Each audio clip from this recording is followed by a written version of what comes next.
«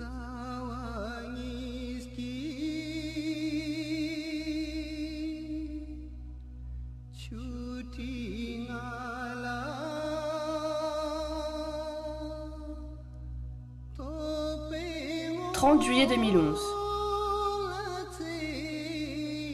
Nous nous sommes tous retrouvés à Charles de Gaulle pour entamer le plus grand des voyages. Destination, l'Inde.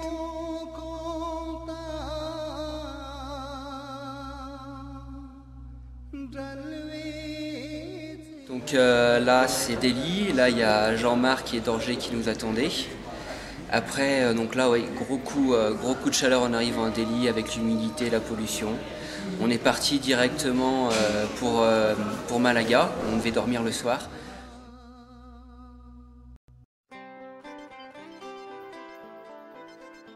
Près d'un an a été nécessaire pour monter ce projet hors norme, composé de 3 volets, solidaire, sportif et humain.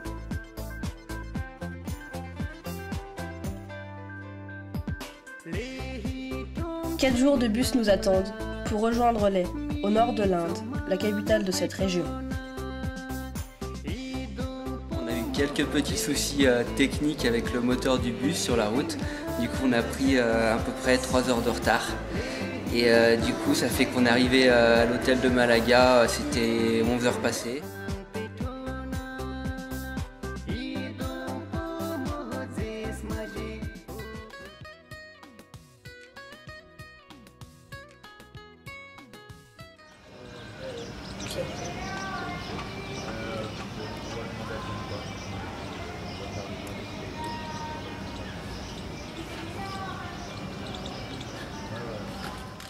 Bon, alors comment ça va? Ça va. Ces premières minutes de film.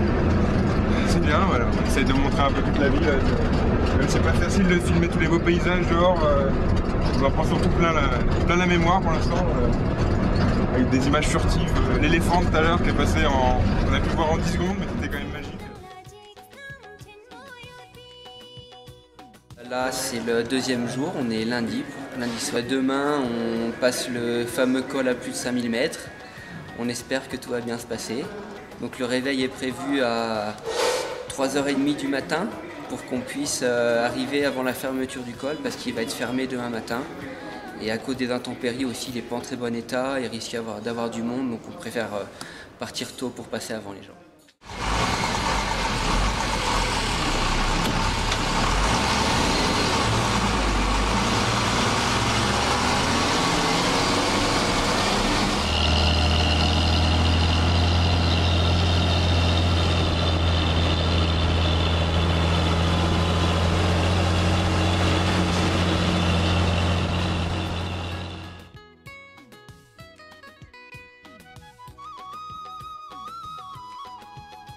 J'aime pas. Bonjour. Bonjour. Bonjour. Bonjour. Bonjour. Bonjour, Johnny.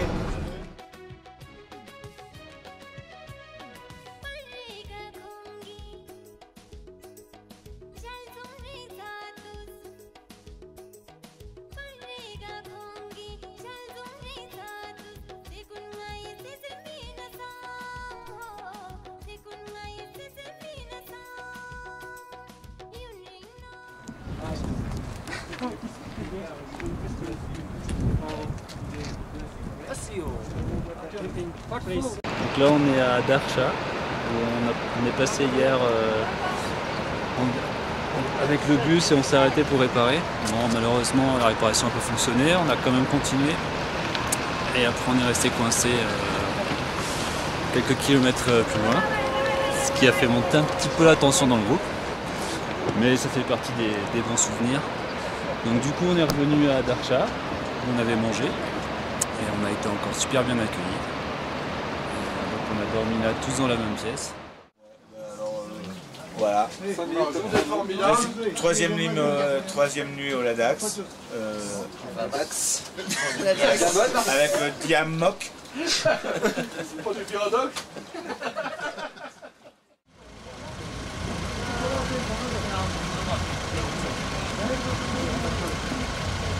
François. Je sais même pas à quelle altitude on est en fait. 5002. Vous avez passé la barre vous avez passé la barre mythique des 5000, je vous l'annonce.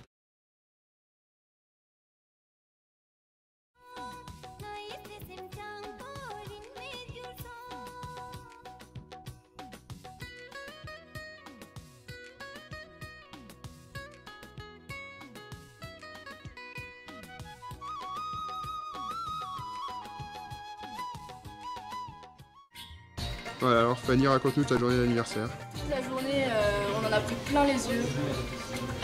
Niveau paysage, magnifique. Franchement, la nature ne pouvait pas m'offrir un plus beau cadeau d'anniversaire, je pense.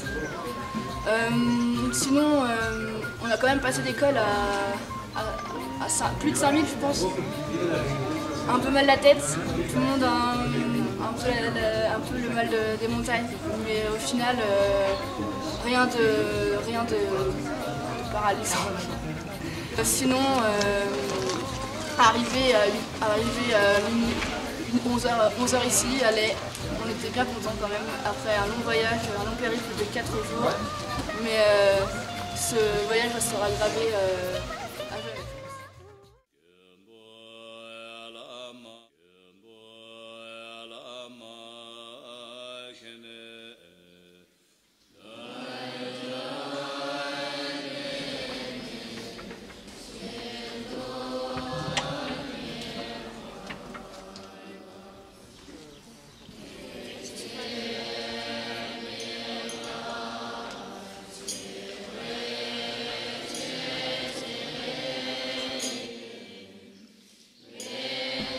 The mountains you can see here, all this is a part of the Havis National Park.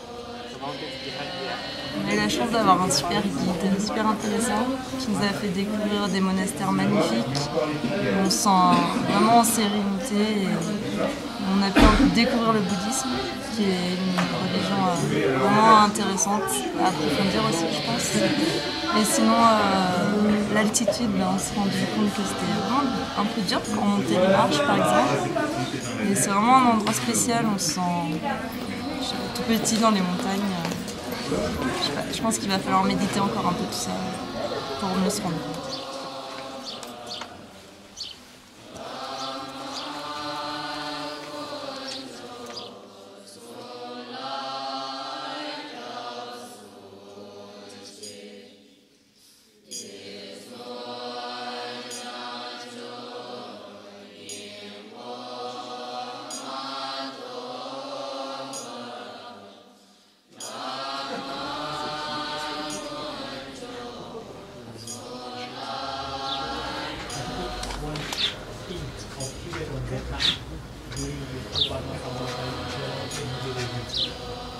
Les paysages étaient magnifiques, qui me faisaient rêver. J'avais lu des bouquins là-dessus, pas mal de photos, mais là, le vivre en vrai et avec vous, c'est vraiment super. Donc là, j'ai hâte de partir découvrir la culture vraiment dans les villages, vraiment vivre d'une façon comme les Ladakhi vivent.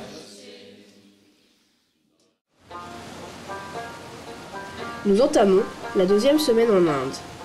Le groupe de 20 personnes est désormais séparé en deux pour réaliser les projets solidaires en parallèle.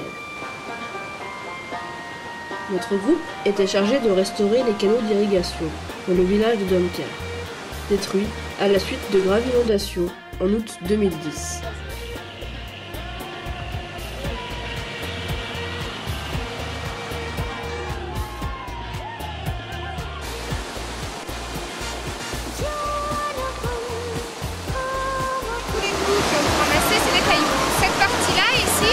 Vous voyez les petits graviers là, ça a été re-rempli. En fait, quand nous on est venu, ils étaient en train de re-remplir. Donc l'idée c'est qu'ils vont faire ça partout après. Ils vont tout remettre à niveau avec ces petits cailloux, comme on l'a voulu travailler, refaire des champs par-là.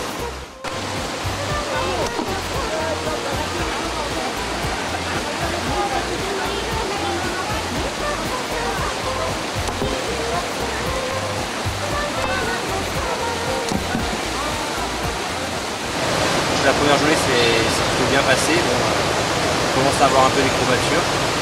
Et puis voilà, on a bien avancé en un jour. Hier on était 34 sur le chantier. Donc là aujourd'hui on sera un peu moins parce que hier on était dimanche et là maintenant les villageois vont reprendre le cours de la semaine habituelle. Et Et voilà, moi, pour ma part, un peu triste de partir dès le deuxième jour, mais c'est comme ça. Et puis voilà, je m'en vais faire le stop Kangri avec Jean-Marc.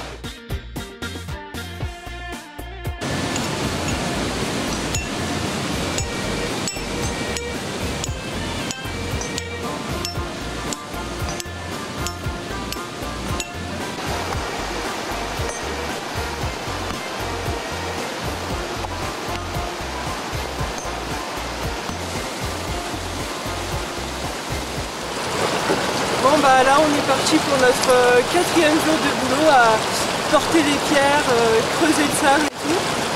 Bien fatigant, bien salissant. Mais franchement moi je suis vraiment contente d'être ici. Depuis que je suis là, tout ce que je vois, c'était tout sauf ce que je m'attendais à trouver.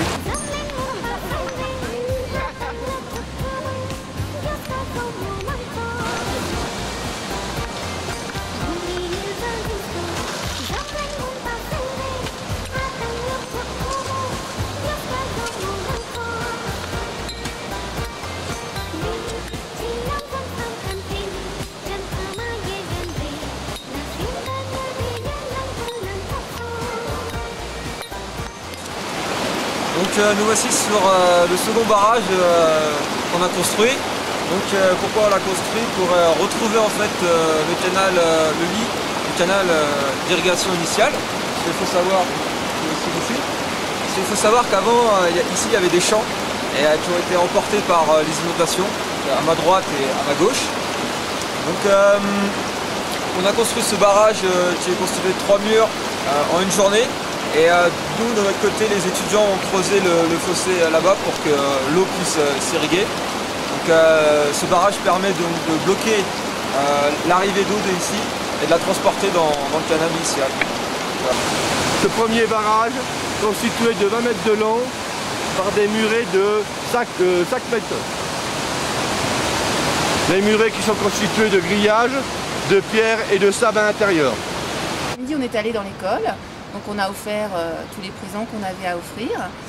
On a vu la maîtresse, on a vu leurs cahiers. Ils travaillent beaucoup dans des conditions difficiles. La classe, c'est très sommaire. Il y a 3 tables, pas grand-chose, quelques affiches au mur, mais vraiment très sommaire. Donc les enfants déjeunent le midi à l'école. Ils sont à l'école de 10h à 16h. Il n'y a que 7 enfants dans cette classe. Et donc ils ont 3 mois, décembre, janvier, février, l'hiver où il n'y a pas d'école parce que visiblement les routes sont peu praticables. Donc là aussi c'était vraiment très sympathique. Ils ont adoré les toupies, les petites toupies qu'on avait emmenées en bois ont fait un malheur. Ils ont tous joué, il y a eu des grands éclats de rire et c'était vraiment très très chouette.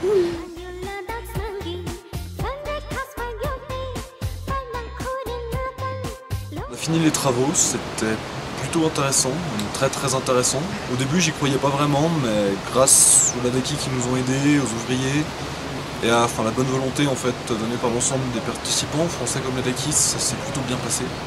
Ce qui était vraiment une bonne chose. En plus les Ladakis sont vraiment montrés très accueillants avec nous, très sympas, c'était super. C'était vraiment un super séjour, j'ai hâte de recommencer une expérience pareille. Nous sommes arrivés tout à l'heure à Skiu, donc situé à 3500 mètres d'altitude, et on a été frappé par la présence de nombreux panneaux solaires ici. Notre projet qui consiste à installer sur le toit du Community Hall, donc une sorte de salle des fêtes du village, 2 panneaux solaires et un purificateur d'eau. Alors donc voici l'installation des 2 panneaux, donc 2 panneaux de 80 watts chacun. On les a reliés en série pour avoir la bonne tension après pour les batteries, pour avoir 24 volts. Donc on a fixé les 2 panneaux sur une barre en acier inoxydable de manière à stabiliser un peu l'installation. Et on a mis aussi des bouts de bois ou des cailloux pour arriver à avoir à peu près la bonne orientation par rapport au soleil. Donc là on a mis, je crois qu'on avait mis le 3e jour sur le toit les panneaux. Au départ on y avait mis par terre pour simplement charger les batteries. Et après le 3e jour on a fait l'installation sur le toit.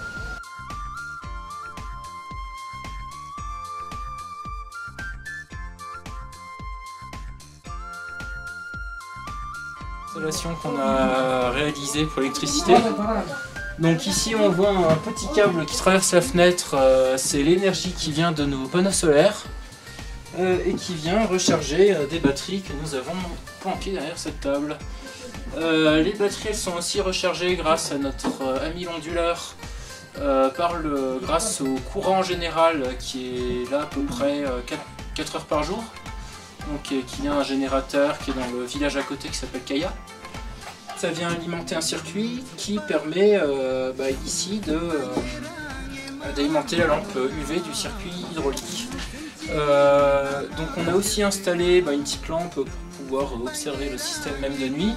On a aussi rajouté des lampes dans toute la salle parce qu'en fait c'est la salle des fêtes du village.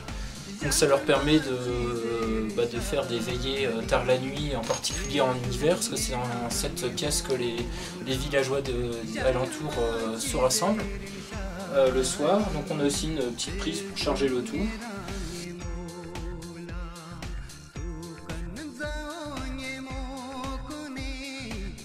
Ensuite l'eau passe par 3 filtres. Le premier filtre est constitué de mailles de 60 microns, puis de 10 microns, puis un filtre de charbon actif. Ensuite, l'eau arrive dans une lampe UV pour tuer les dernières bactéries. Une partie du projet a été consacrée à la fabrication de confitures avec les ladaki. Les abricots, poussant en abondance dans la région, nous leur avons appris les rudiments de la technique.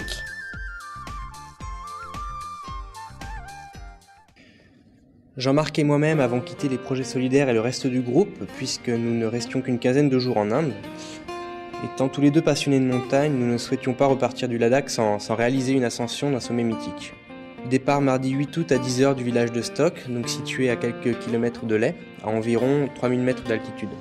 Donc l'objectif de la journée, arriver en fin d'après-midi au camp de base du Stok Kangri, situé à plus de 5000 mètres d'altitude. Nous arrivons après 6 heures de marche au camp de base. Le mal des montagnes est bien là, je partirai malheureusement sans Jean-Marc le soir même à minuit. Après la traversée du glacier et une ascension difficile dans les pierriers, j'atteins le sommet à 6021 mètres d'altitude, le mardi vers 6 h du matin. La vue est vraiment magnifique, le temps semble être suspendu, l'esprit est ailleurs, mais il ne faut pas tarder car le plus dur reste à faire, il faut descendre. Arrivé au camp de base à 12 h, la descente a été exténuante, mais Jean-Marc est venu à ma rencontre pour réaliser ensemble les derniers kilomètres. Après 20 heures de sommeil non-stop, nous quittons le camp de base le mercredi matin à 9 h pour redescendre au village de Stok, quitter cette atmosphère féerique, préparer notre retour à Delhi et revenir malheureusement en France.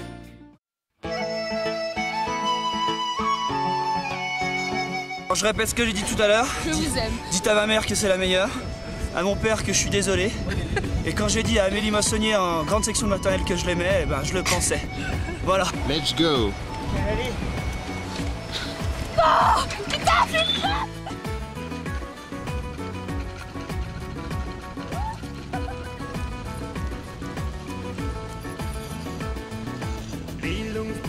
Voilà.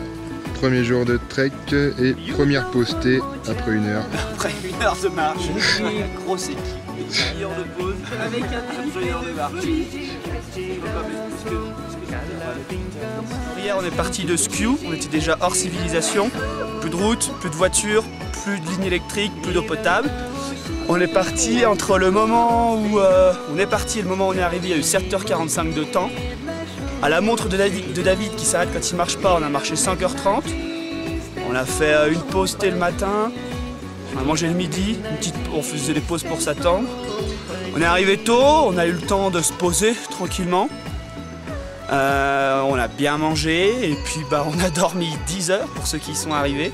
Et là on repart pour 300 mètres de dénivelé, quelque chose comme ça. Ouais, il y en a qui disent 300, il y en a qui disent 1000, c'est pas très clair. Mais en tout cas on va marcher toute la journée et voilà, c'est le programme.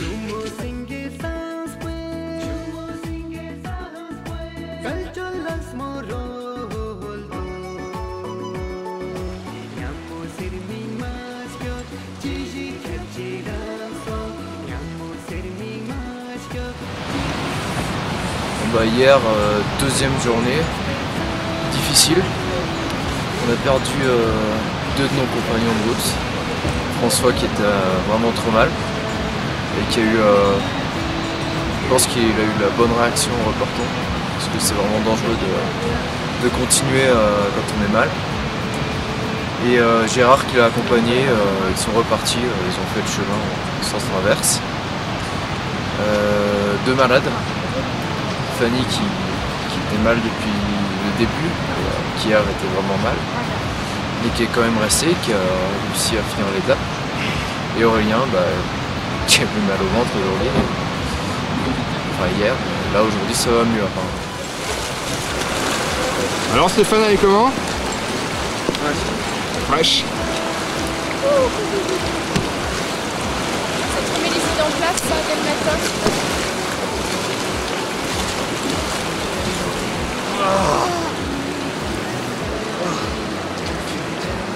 Personne a une paire de chaussettes en rade.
Là on est à la pause déjeuner au pied du Kang Yat-se là-haut.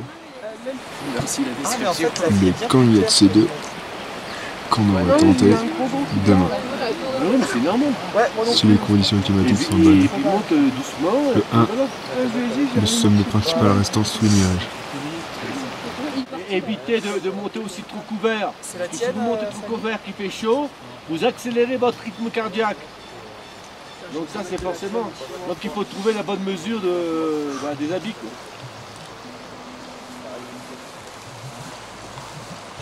Et je ne veux plus entendre parler quelqu'un en négatif. Hein. On va y arriver, on va monter au camp de base à 5000. Dédé, le coach.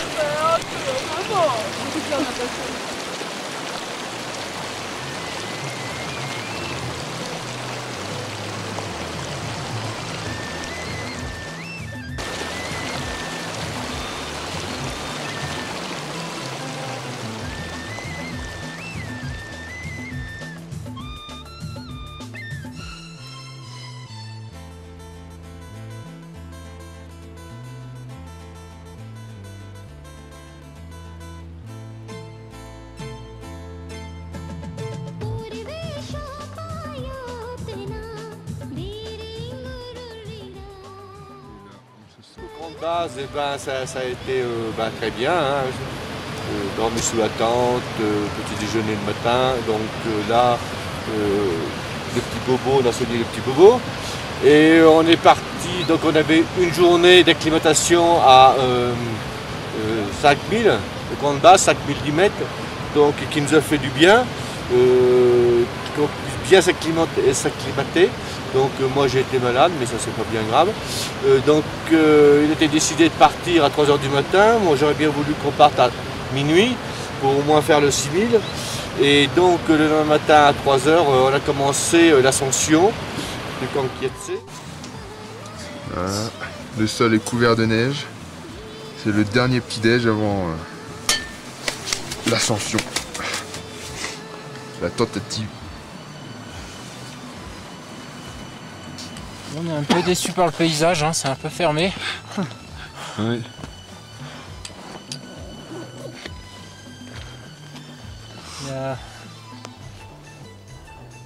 Il y a Fanny qui vient de se rendre compte qu'elle a oublié ses skis en bas.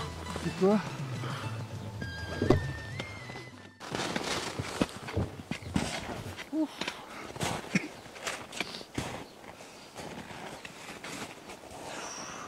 C'est plutôt cool d'une façon générale. Allez, allez! Et le sommet qui est là-haut.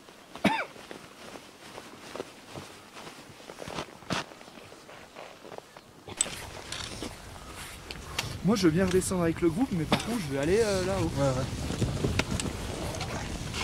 Parce que je comprends.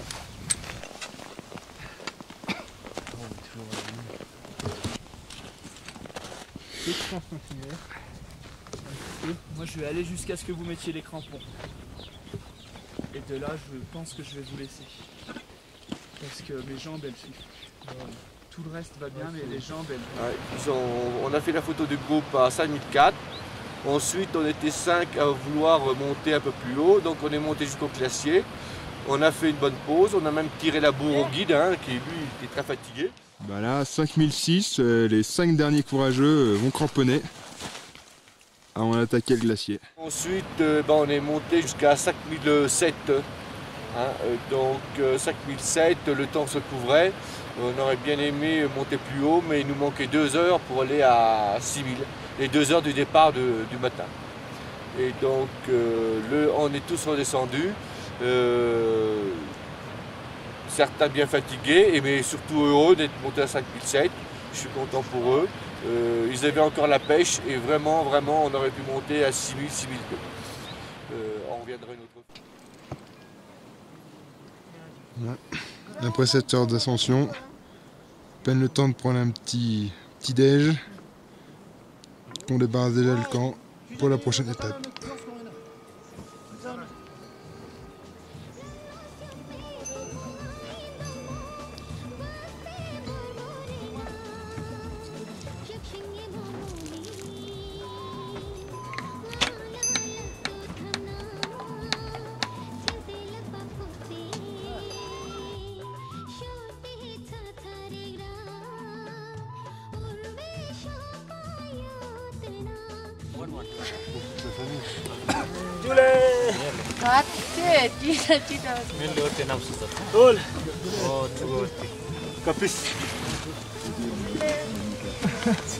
Pour les enfants. Est-ce que vous avez de la chose scolaire?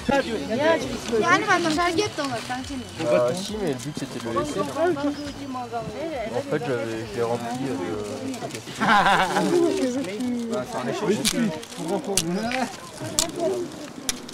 On va lancer une nouvelle mode là. C'est quoi? Tu reviens dans un an, il y a toute la vallée qui a des barrettes. Ça, je crois que c'est la masseur. Alors on est à combien? 5200 on va dire. On va arrondir au-dessus.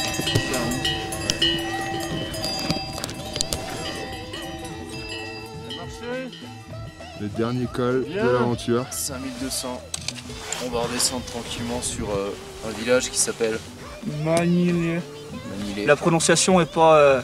c'est pas une science exacte. Voilà. Derrière on a une vue superbe. On va la voir en descendant. Là faut avouer que la vue, ouais.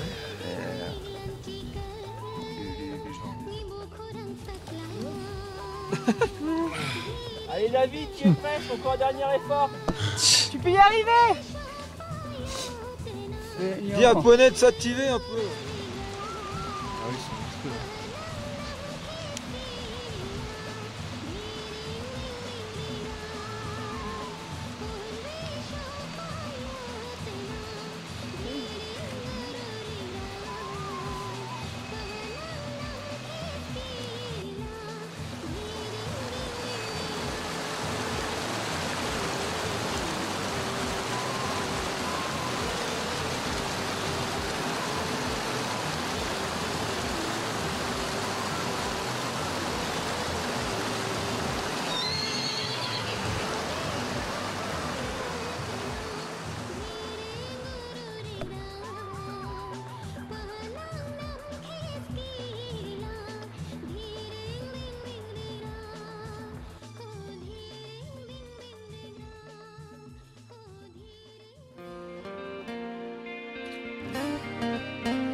Jixtemila timgyumi durangrang chokshe zodang Sesem tang pe gawe nemo sesem marjet ngai Jixtemila timgyumi durangrang chokshe zodang Sesem tang pe gawe nemo sesem marjet ngai Mirje inspon boyur nang miril sesem mirje Rang sem tang pe go nas ketla sesem yutpin Semla lokel ngidi bora Nisim yurches mehidu Majal janjik jikstendika Ngai janjik suyang methe Ngai janjik suyang methe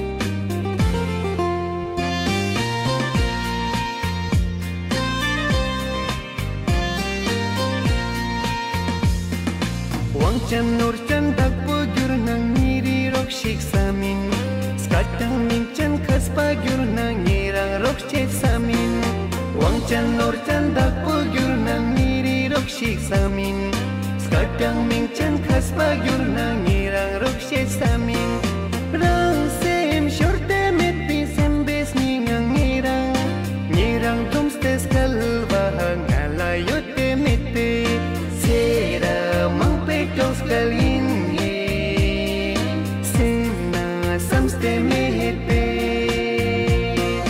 Ngesem ketil tals med masam Ngal dimbel sesem chanin Ngal dimbel sesem chanin